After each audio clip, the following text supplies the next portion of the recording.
And then we'll go on to the next speaker, Alessandro Iafrati. Okay, let me share the screen. Okay, let's see if I can start. Oh, sorry, I have to go from the very beginning. Do you see it? Full screen? Yes. Okay, so thank you. Let's say what I'm presenting here is mostly the work done by PhD student Simone Di Giorgio, PhD student at University of Rome La Sapienza, together with his professor Sergio Pirozzoli and myself.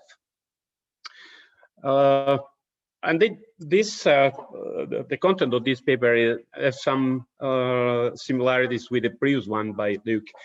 The motivation for this, I mean, it was basically the fact that there have been many studies dealing with the breaking of a periodic wave train. And in most of it, if you look at the energy dissipation, but for the cases in which the steepness is very low, so below 0.35, the fraction of initial energy that is dissipated by the breaking seems rather independent of the air water density ratio or the Reynolds number, of surface tension, steepness, 2D and 3D, and even grid resolution is not so relevant.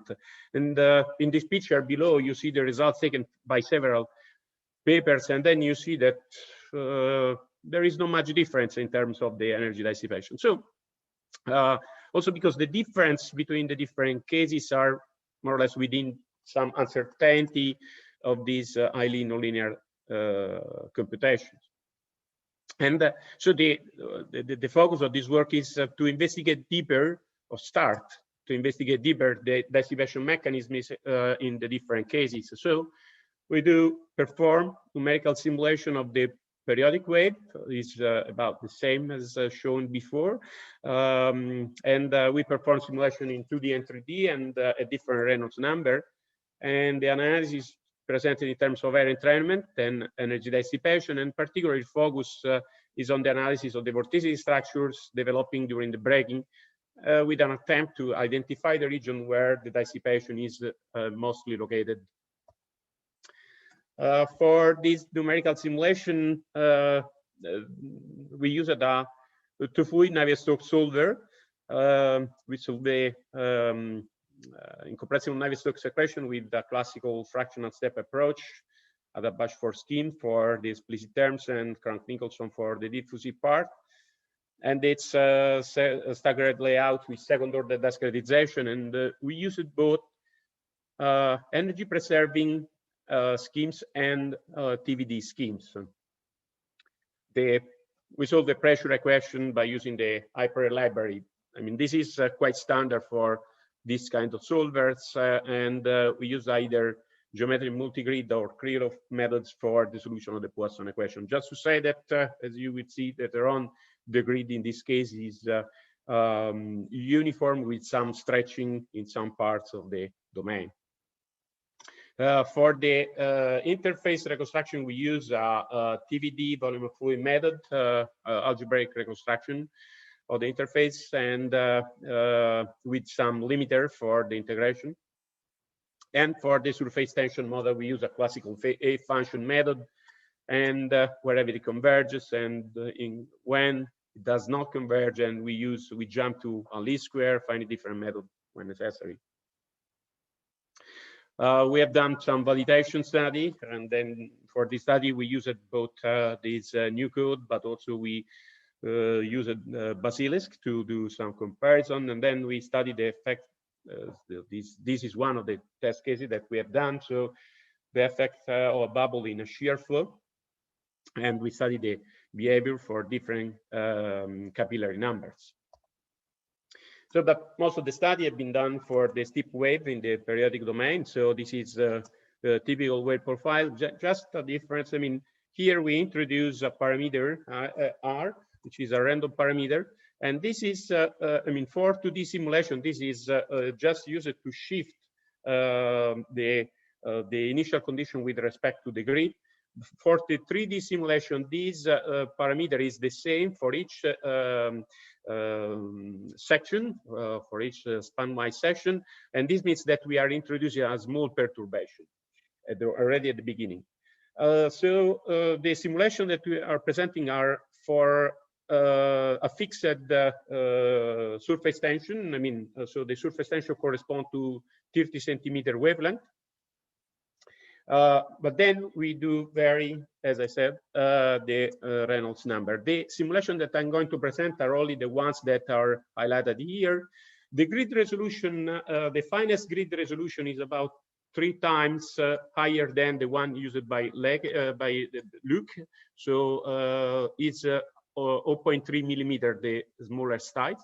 And the computation, most of the results are presented for 0.6 millimeter grid size. Of course, this is the grid size in the most relevant region, whereas when we go deeper, farther from the free surface, the grid resolution coarsen. These are some comparison between several, maybe 5 repeats of the same simulations at the same Reynolds number 2D simulation. And so we present here the ensemble averages of the density. There is a perfect overlapping. This is, of course, usual until the onset of breaking, but then there is a deviation when the breaking starts, and this is, of course, because of the minor changes in the bubble distribution change, of course, the development of the flow. In terms of the energy, the agreement is, I mean, there is also there rather good overlapping, but as the time elapses, there are some differences as well in terms of the final values. These are some some visualization, and here we can compare the simulation at Reynolds number 10,000 on the left and 40,000 on the right. Actually, these are exactly the same Reynolds number used by Luc before. And as I've told before, we have used by the way, this is something I forgot. We performed a simulation at several Reynolds number. In particular, we arrived also to the full-scale Reynolds number that is about 500,000. In this case, due to the difficulty to reach satisfactory discretization, we have to use activity schemes for the integration. And here we have a look to the bubble distribution. Of course, we stopped much earlier than in the previous talk, and this is because, of course, we have a grid size which is 0.3 millimeter, the minimum grid size, and the maximum for the medium grid is 0.6, and this means that we can't go deeper than that. In all cases, we match the at least the initial part of the minus 1.5 exponential coefficient, and we match quite satisfactory the minus 10/3 for the biggest bubble. Okay. Then we try to analyze also how deep the bubble goes, and then here the color map represent the number of bubbles that you have at each bin at several heights, and on the vertical line you see also the number of bubbles that you have in the different numerical simulations. So at this time, for instance, you have this is the maximum number of bubbles that you have it occurs at this time. But then, as I said, our interest was on the energy dissipation. So here we have the comparison of coarse and fine grid, and so there is, I mean, there is somehow good overlapping, but for some differences here. This is for the different Reynolds number. So you see that here, even for this very high Reynolds number, when we do not pretend to resolve all the scales, we see that there is apparently there is a convergence. However, if we analyze the budget, so if we compare the dissipation with the integrating the dissipative terms which are there, then we see that when we do use the energy preserving schemes, as it is done here, we are able to achieve a very good agreement, both for 10,000 or 40,000 Reynolds number, and both for the final coarse grid. However, when we go to the this high Reynolds number, because of the TVD scheme, of course, the grid resolution and the numerical dissipation of the scheme is such that we cannot reach, we cannot match the agreement between the integral of the dissipation term and the total energy dissipation. These are, again, in terms of comparing the 2D and 3-dimensional simulation, these are comparison between two slides. So this is the 2D, on the top you see the 2D section, and on the bottom you see the a 3-dimensional section. So it's just one session. And of course, what you see is that in 3 dimensions, because there is the span-wise perturbation are able to disrupt the bubbles, then you see much less bubble in 3D than in 2D. And this is the reason why here you see still a lot of bubbles. This is a comparison between two different Reynolds. So you see the comparison on the top for Reynolds number 40,000 and below, for 500,000, and this is the ensemble average span-wise of the viscous dissipation. And what you can see is that there is a deeper penetration of the dissipation at the higher Reynolds number. Of course, again, we have always to remind that the viscous dissipation in the higher Reynolds number is partially affected by the numerical dissipation as well. So the numerical dissipation do not appear here. The analysis that but based only on dissipation is not fully satisfactory what we have done so far. So we tried to understand how to identify the region where the dissipation actually occurred. And of course, in the flow, this has been already shown in the previous speech, so it's very nicely. And we have many tabular structures, and basically we may have the tubular or filamentary structures, which are the tubes, but also we may have some non-filamentary or flat vorticity distributions, which are named as sheets. And let's say in the past there has been a lot of interest, and indeed there are many techniques that have been developed to identify the filamentary structures. However, the vortex tubes, even though they are responsible for the intermittency, they are not necessarily the most responsible for the energy dissipation. And so this is the reason why there is some interest in other fields, in the field in particular of isotropic turbulence, to investigate what happened in terms of the other structure, like the vortex sheet, which are zones of locally nearly two-dimensional shearing motion, and that develop within the flow. And they are, of course, connected to some extent to the sheets, because the tubes often come as a result of the Kelvin-Elbon stability of a vortex sheet.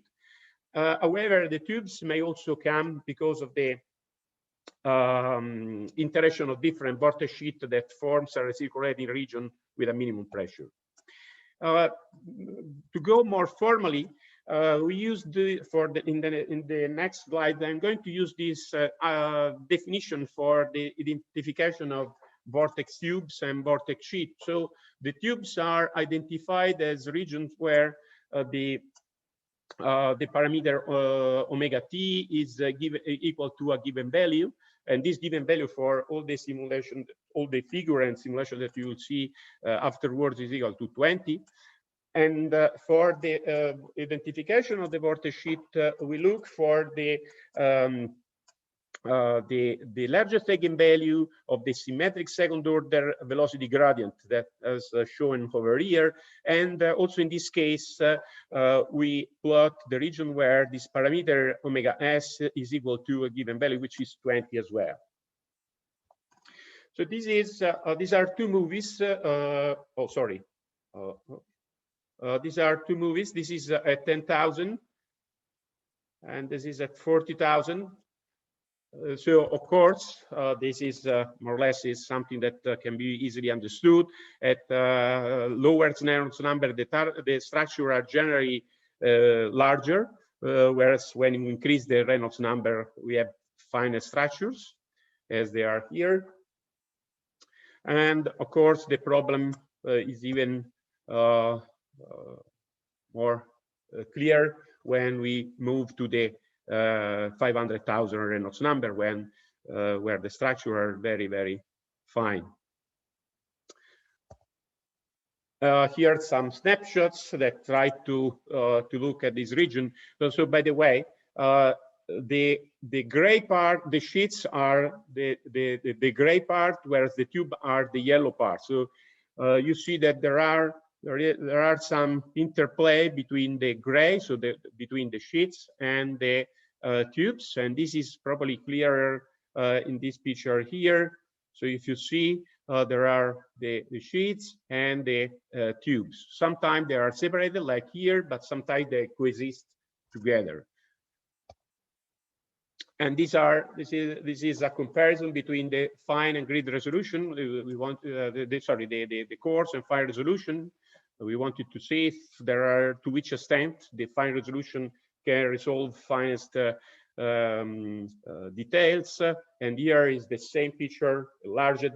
So yeah, let's say for this case, as we were able to use the conservative schemes, and then we got very good overlapping between the two grid resolution. This means that basically the two grid resolution are both able to resolve all the most relevant scales.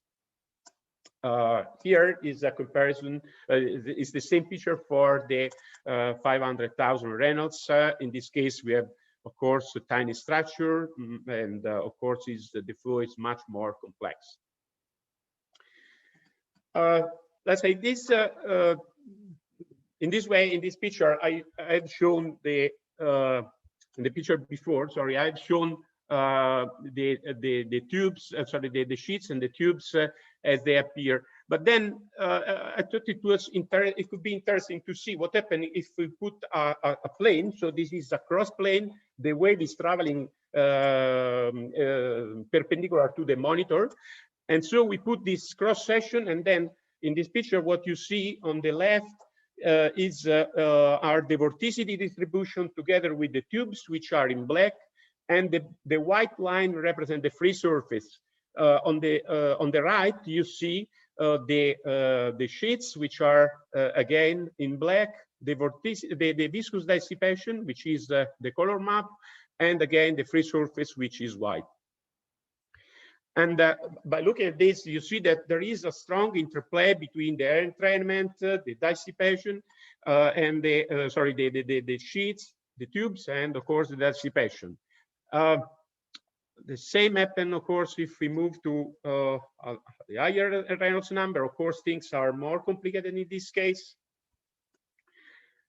And the good point that the important information that we get from this is that indeed the viscous dissipation is highly correlated with the vortex sheet, whereas the vorticity is highly correlated with the tubes. And this is probably clearer over here.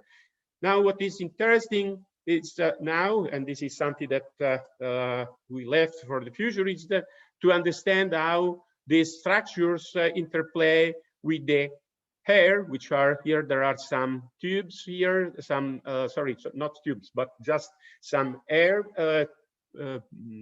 structure, like here. By the way, in all these movies and pictures, we have hidden the part about air. Otherwise, it makes the understanding of things very complicated. So we just plot what happened in water.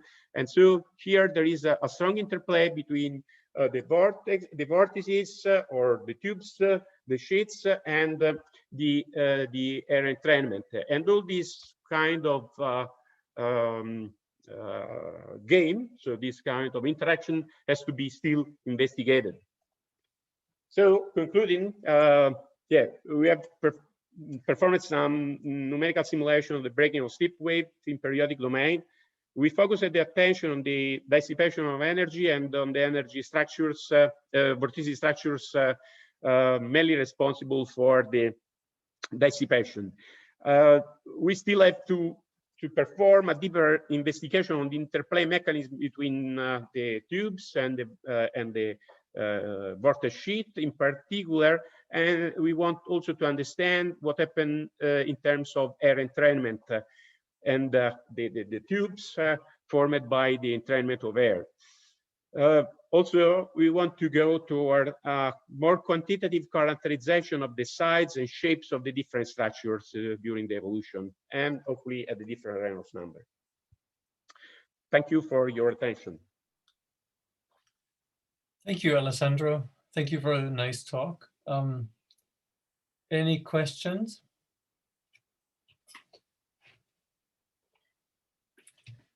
Okay. So in the meantime, I have a question. On one of your earlier slides, you mentioned something about uncertainty. Yes. So I was wondering if you could explain a little bit more about, I didn't somehow catch it or Okay. Let's say if you, it's, okay, this one. Should be this one. Yes. Yes. Let's say if you perform the numerical simulation of a turbulent flow, for instance, you cannot expect that you get exactly the same time history if you use different perturbation. What you can get is the same statistics or something, so the decay of energy. However, when you each simulation has its own time history. Now, here we initialize 5 different numerical simulation with a small perturbation in the initial condition. So this means that we shift the initial profile with respect to the grid. This means that when up to the breaking, the simulation are perfectly overlapped. If you see here the 5 simulation, this is the ensemble average. There is no scatter of the data. Okay. However, as soon as you have the bubbles, because the bubbles, of course, the bubble depends also on the grid, because if you have different grids or different grid resolution, but also the free surface is in a different position compared to the grid, you have different shape in the bubble when you have the reconnection, when you have the topological change, and because of that, you suddenly have a difference in the evolution. So if you see here, after when the breaking starts, and then you had some minor difference in terms of the evolution that generally, I mean, in terms of the energy, they are overlapped. However, if you try to overlap the wave profile, they are not exactly one over each other, but there is some scatter. And then if you do the ensemble average, maybe you may have some bubbles here. Maybe this is clearer here. You see here, there is a part where in this part, in some of the simulation, you have air, in other you have water.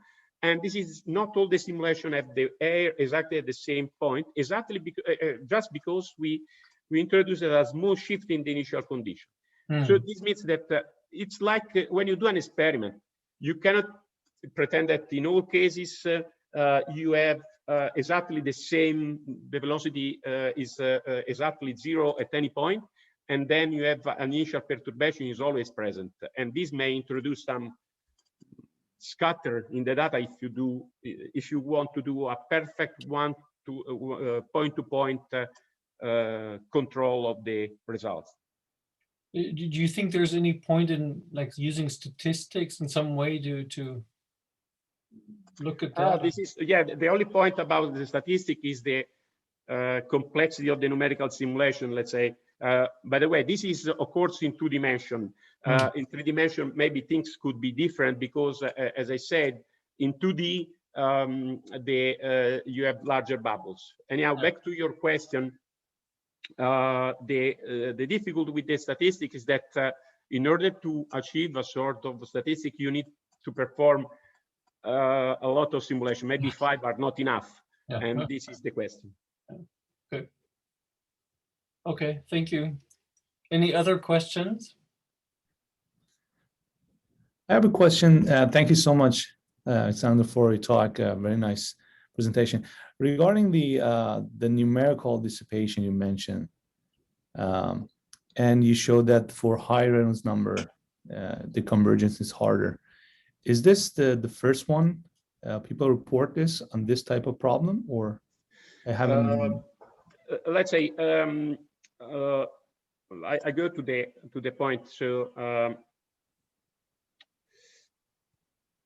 I want to show the slide. Okay, maybe yeah. Okay, this one. Yeah. Let's say it's we wanted to be sure if this is an exercise that I tried to do also in the past.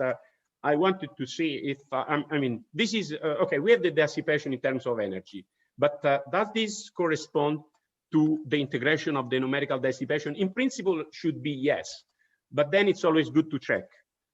And then we did this test, and when we use the, by the way, there is maybe Simone, the PhD student that did all the job, could explain this, but anyhow, I will do it. When we use the, for low Reynolds number, the grid resolution is sufficient, and then we are able to correctly model all the dissipation terms. But then, if we go to a higher Reynolds number, the grid resolution is not, is not enough. So the center schemes cannot be used. And then you have to introduce a sort of limiter, or this is a classical. You may okay. We use some TVD schemes, but you may also use some upwind schemes or so on. And when you do this, you have some artificial dissipation. This is unavoidable. And then if you see, so if you look only to the energy, you have this result. So apparently, the energy is the same as 40,000. So there is not much difference. And also, if I compare the fine with the coarse result, they are overlapped. However, if I compute the integral of the dissipation terms in the equation, I got something completely different, because I have some numerical dissipation that cannot be accounted for by those terms. I don't know if I completely answer your question. Yeah, thank you so much. So all of these are second order yes, schemes, second order right? schemes, Okay. yeah. All right. Yeah, interesting. Thank you.